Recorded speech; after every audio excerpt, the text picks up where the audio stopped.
complex, but there's much more going on behind each lap in a Formula 1 car than people realise. There we go, we've got it working. Thank you very much, thank you everyone for the warm welcome in here today.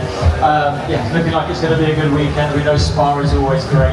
As you say, yeah, a lot of action this weekend. Not only that, we've got a few technical things to run through as well. I've got a very prized possession in my hands here. These are worth 70 to 100,000 euros. Me holding like this is probably not the safest option, but I'm just going to run through the steering wheel with you guys, basically. And you know, there's a few things on here which you might not get to see in the wheel. You might see it from above, but actually understanding what it is underneath is a little bit more complex. So just to start off with the back of the wheel, in Formula 1 you don't actually have a clutch pedal on the floor. The clutch is all done on the steering wheel, which is this lever at the bottom. We're going to give you guys a feel of this in a second to hand it round. But yeah, this is the clutch bottom. It's a Millennium spring on it as well, so it has no sort of real bite point, so you can feel it's just about slowly releasing it off the mark. So with the steering wheel, the driver can choose whether they want, where they want the buttons, etc. And an interesting fact about this, Carlos and Charles like to have different buttons. So for example, Carlos likes to have two clutch levers, so when he comes out of the pit lane, he can then turn left or turn right. Rather than reaching for it, he's got a lever on the left side as well. This one is actually from 2018, Sebastian Vettel wheel. So yeah, that's the clutch pedal on the bottom. You've then got the gear levers on the back as well, up and down, up on the right, and then down on the left hand side as well. You can also push the lever as well to go up. So you've got that going up on the right hand side, and then pushing it to go down as well. If they're adjusting something with the steering wheel, they can do that. Then you'll find there's a lot of presets on the back as well, so it's quite difficult to see from myself. You'll have a lot of buttons behind the steering wheel, up the top here as well. That's basically for when they're going around. You can imagine in a qualifying lap, the intensity of it all, it gets a lot. So just flicking a switch to changing the engine mode, changing brake bias as well, which we'll get onto on the front of the steering wheel in a second. It's all driver preference. And again, as I said already, you can adjust the buttons accordingly as well. So for example, on the front, Carlos might prefer to have the neutral button on the right hand side, Charles might prefer to have the neutral button on the left hand side. That's how it's been doing. Essentially the content is the same, but just slight buttons are different. And I'm just going to pass the steering to Marina, if Marina wants to hand the steering wheel around, and then we'll talk a little bit about the front of the steering wheel as well. So yeah, Marina's going to hand it around for you guys to have a look while we're talking about the content on the front. On the left hand side, as we've already mentioned, you've got the neutral button, get the current to neutral, get it out of gear. On the right hand side here, the big P button, that's the pit limiter. When you come into the pit lane, you'll see a big white line. You have to be doing 80 kilometers an hour when you get to it. If you go over that speed limit going in, you get a penalty, a 5-10 second penalty, depending on how bad it is. And then that keeps the car constantly at now in pit lane. So that's that on the right hand side. You've got peace on the left, hit confirm. So when you're speaking to your engineer, just to confirm you've got that radio message to say we're going to fit this lap, they'll hit that button down the left. There we go. There we go.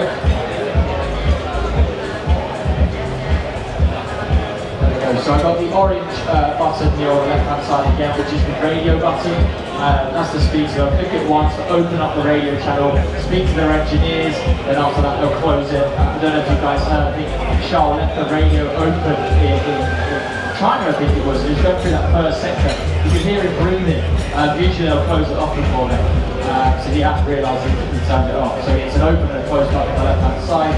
And then again here, you've got the oil filter button on the left hand side with the charge here, so you see it charging the battery, or ERS on the system on the car, charging all that system around the lap, there's that.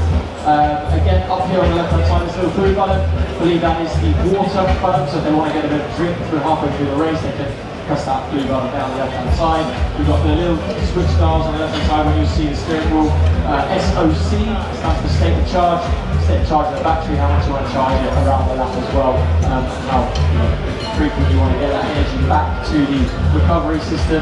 And then these dials on the left hand and the right hand side here, these are basically differentials. You can adjust the differential going around the lap. So when you usually would do it in qualifying, but more for the race side of things, where the tyres start to fade away, it's quite good to adjust that.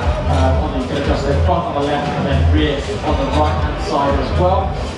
On the right hand side here you've got the N2 button, that's the DRS button, it will say it there. And usually when you're going around you get a beep in the ear when you're within 1 second of the car in front. Now that you know that DRS button is available. And then there's actually a button on the right hand side as well, similar to the left, which stands for EB, engine braking, so you can adjust that accordingly as well. I believe we've lost our picture. I'm going to test you there. I'm going to say now you have to do it blind. Yeah, now I have to do it with my eyes closed and see what happens. But yeah, essentially there's a lot of information in the top half as well. And then when you get to sort of the middle bottom section, you've got all the different engine modes. So you've got race mode, there we go, perfect, that's exactly what I wanted to see. But yeah, you've got all your different engine modes in the middle here. And again, they're sort of similar to what we were talking about with the presets. You know, it basically essentially just puts it in that mode. You know, when you, so for example, you're in race mode, you do that when you're in a race, but put it into box mode. You know, if you want to undercut someone, overcut someone in the pit lane, you put it in there basically with all of the engine modes in the fastest because you want to go as fast as you can that final lap to basically either undercut someone or overcut someone up in the pit lane. So that's that button there. You've got like formation lap, you've got push lap, you've got slow lap. You know, they're the different buttons that they'll be playing around with throughout the lap. Here is actually all your engine modes. So this is when they start to say position 6, mode 4. So you'll adjust that on there, and they can adjust it up and down on the right hand side on the dial here as well. So this is a bit more technical, a bit more personal with the drivers or engineers, so we wouldn't know exactly what's going on with the different engine modes, but they'll be playing around with it throughout the race and obviously qualifying as well. And then on the left hand side here you've got something called brake shape. As a driver you would know it as brake bias, so you can adjust it from front to rear. Usually you want to be around 55 to 56% towards the front, and then 45 to 44% towards the rear. Then when you get to wet conditions, you hit that brake. So basically, essentially, when you see that lock up on the front right-hand side of the wheel, that's because their bias is too more to the front, so you need to bring it back a little bit towards the rear. So they'll be adjusting that throughout qualifying with the heavy braking zones. That's something they'll be adjusting. And again, that's something they can play around with these little buttons here, up and down on the presets throughout the race or throughout qualifying that. So that's what I'm adjusting. It's not too bad because you've got a lot of long straights. But when you go to tracks like you've got Monaco, Budapest, for example, last week, you haven't got much thinking time. So these buttons come in really handy. And then again on the right hand side, these are all temperature gauges. You can see the different tire temperatures, your ERS system, your energy recovery system, the recycled energy as well. Again, these are pretty much all the temperature gauges and volumes that you come up onto the screen on the dial in the middle. On the right hand side, you've got the TRQ button, engine torque, you can touch down the engine torque. Hi friend, how are you? The rear tyres of the rear of the car. And then the bottom row is actually really this isn't really much to do with the car itself, it's more about feedback to the team. So on the left hand side, this is feedback towards the team in terms of tyre degradation. So they'll have a score sort of 1 all the way down to 12. They won't use, 1 as the tyres that are the best and 12 is the worst. They'll code it so other teams can't watch. That's pretty much what it is. If they go on the radio and say, oh, we're going to pin it for that, all these other teams down the really going to know where we're pinning. So that's how they communicate without really giving away that real core information. So that's really handy. This will be transported back to the guys on the pit lane and they can see where they're at with the tyres. In the middle, wind direction, so you can see which way the wind's blowing on the one, very, very aerodynamic. So there's a bit of parts of the speed for that. You need to know that. You need to recall that information back to their engineer because that can affect things, especially in qualifying through the parts of section 2. They're really relying on that downforce, so that's really important in the middle. You've got an XW button here, and then an inters, away extreme wet intermediate tyres, you can confirm coming into the pit lane, which tyres you'll use. And again, very similar with the tyre situation, you've got an engine performance section on the right hand side as well, which you can relay information to and from the engineers on the pit wall. So pretty much what every button does there, and I've rambled on. hopefully not too long to lose your interest. But yeah, that's pretty much essentially everybody on the steering wheel. The steering wheel's flying around at the moment. Maria's doing a fantastic job of it, seeing nothing around. But yeah, it's great information and great interest. There is so much that goes into driving these cars. It's not just you're clicking over one lap, there's a lot going on. Now, we've got two very experienced Formula 1 drivers in our team, arguably the best driver pairing anywhere in Formula 1 at the moment, very tight between them both. They've had years to develop along with as steering wheels develop through their time in Scuderia Ferrari and in other teams. How hard is it for a driver, and I'm talking about a lot of the people getting thrown in Saudi Arabia, is out of F2, now they've got buttons on the steering wheels and the rotary dials as well, but it is a big step down from what we see here.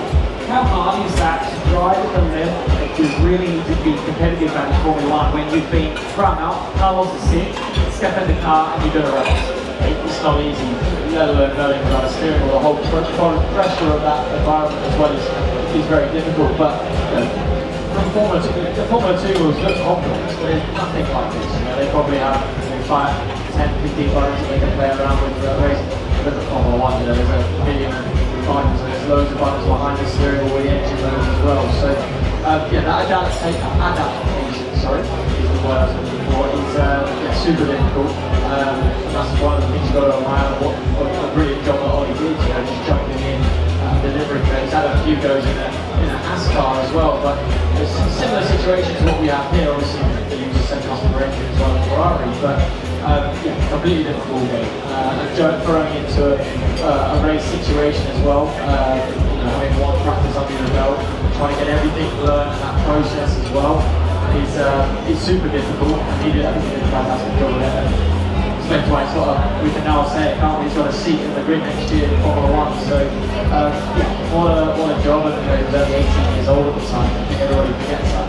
That absorbing that information is so difficult. When you're in that pressure environment of 60 plus 70 laps over the race, 2-hour distance, it's easy to forget stuff. So I think the job he did was fantastic. I think any driver jumping into a Formula 1 car is never easy. Obviously, they have a lot of simulated work that they can get used to. But yeah, he did obviously a fantastic job as well. So pretty interesting.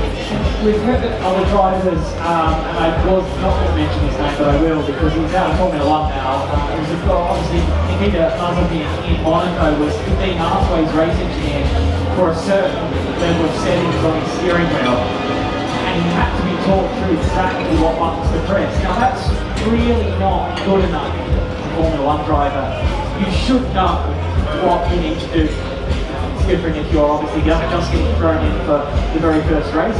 Oliver did a really good job. But if a team asks you for a certain setting in a phase of your Grand Prix, you really should know what to do on that steering wheel.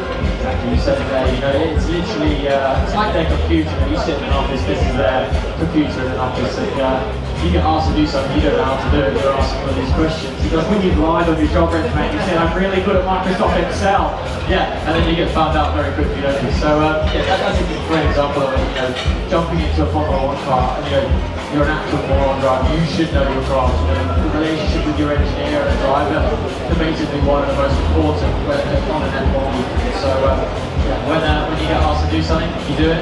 If you don't want to be asking too many questions because you don't know, it might be a split second to put it in that mode, and it has to be there. You don't do that, you might lose a bit of energy recovery system, and you might lose a bit of PRS, the batteries that they're using around on the lap. So as you said, it's super important for the drivers to know their craft, make sure they're not getting caught out on their CVs. That's why they all play the big bucks. Ladies and gentlemen, please put your hands together and thank Oliver York for coming up to explain how to drive a Formula 1 car. And now that you've all gone through our lesson today, we're going to let you all have a go at free practice 1. So free practice 1.